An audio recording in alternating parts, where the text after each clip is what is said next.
बिस्मिल्लाहिर्रहमानिर्रहीम। आज जो टॉपिक हम पढ़ने जा रहे हैं वो है सॉइल पोल्यूशन। चूँकि पहले से ही हम पढ़ चुके हैं कि ये जो सॉइल है ये टॉप लेयर होती है और ये काफ़ी ज़रूरी होती है to maintain the living system in the world.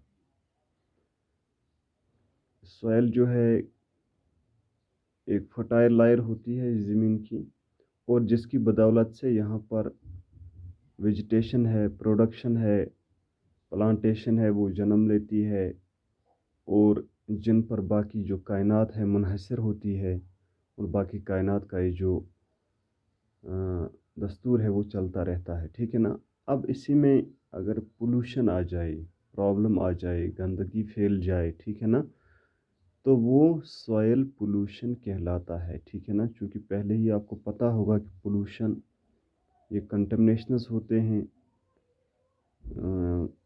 In higher quantities, या कुछ सब्सटेंस होंगे या कुछ केमिकल्स होंगे या किसी और प्रकार का कुछ अंसर होंगे जो किसी भी सेगमेंट में दाखिल होते हैं इन्वायरमेंट के, तो वहाँ पर वो पोल्यूशन करवा लेता है। इसी तरह सॉइल में भी, जैसे मैंने लिखा है, प्रेजेंस ऑफ केमिकल्स और substance in higher concentration than normal and that have the adverse effect on non-targeted organisms। ठीक है ना।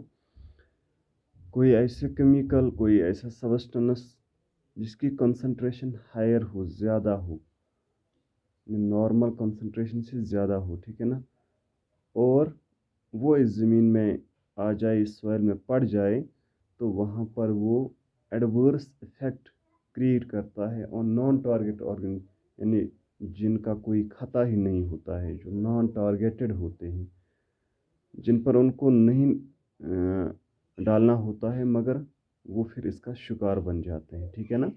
जैसे हम दवाई छिड़कते हैं बागातों में, फसलों में, क्रॉप्स में, मगर वहाँ पर सॉइल जो होती है नीचे, उनमें भी कुछ ऑर्गेनिज्म होते हैं, कुछ प्लांटेशन होते हैं, उनके लिए ये दवाई नहीं होती है, मगर वो इसका शिकार बन जाते हैं। ठीक है ना।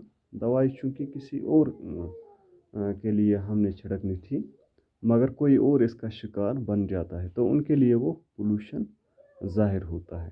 ठीक है ना। वो वहाँ कहलाएंगे नॉन टारगेटेड ऑर्गेनाइजेशंस। ठीक। या इस तरह भी हम कह सकते हैं, जैसे दूसरी डेफिनेशन मैंने लिखी है, it is the contamination of the soil by considerable quantities of chemicals resulting in a reduction of it is fertility. ठीक है ना। और fertility of soil with respect to the qualitative as well as quantitative yield of the crop. ठीक है ना। तो ऐसा कुछ कंटेमिनेशन, ऐसी खराबियाँ जो कि किसी केमिकल से, किसी सब्सटेंस से होती है ज़मीन की, और जो ज़मीन की फर्टिलिटी को कम कर देती है। क्योंकि जब फर्टिलिटी कम होती है तो सीधी सी बात है कि क्रॉप प्रोडक्शन जो है, उसकी क्वालिटी जो है, उसकी क्वांटिटीज़ जो है, ठीक है ना, वो सीधे सीधे ही कम पड़ जाती है। ठीक है ना।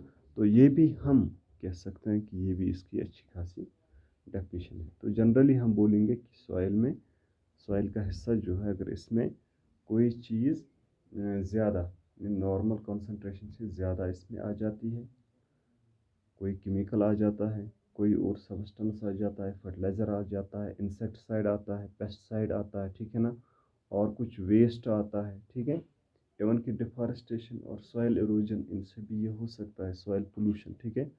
तो इन चीज़ों से सॉइल पोल्यूशन हो जाता है, ये हम सॉइल पोल्यूशन कहलाता है। ठीक है। ओके।